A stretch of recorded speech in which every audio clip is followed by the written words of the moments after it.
Liturgy as the climax and the source of the missionary life of the Church is the topic of this book that was presented in Roman, English, and Italian.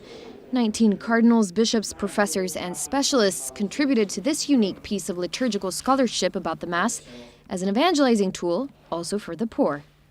And evangelization is to help one person to discover the real presence, sacramental presence of Jesus in the Eucharist. And so the place of the liturgy is very central. There's a distinction between a poor liturgy and a liturgy for the poor. I think the Curé d'Ars was a French saint, very well known, and he was saying the poor need the beauty of the liturgy.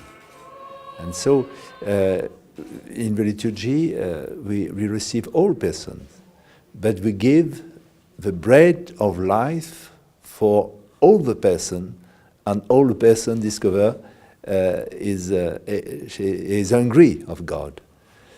And I have made this experience in my life, in my pastoral life, in my ministry, that the poor are very touched by a celebration with dignity, with a sense of a presence of God, with a good celebration of a mystery of the presence of Jesus.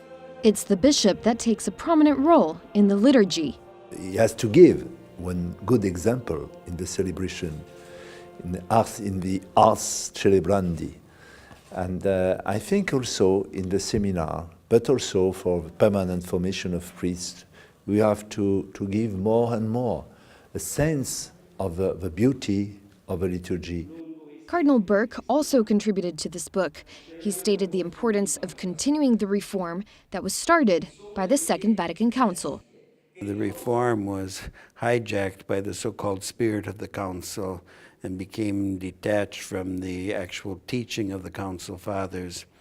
And now for some time, through initiatives like Sacra Liturgia, the effort is being made to implement the reform as the Council wanted it, namely in continuity with the long tradition.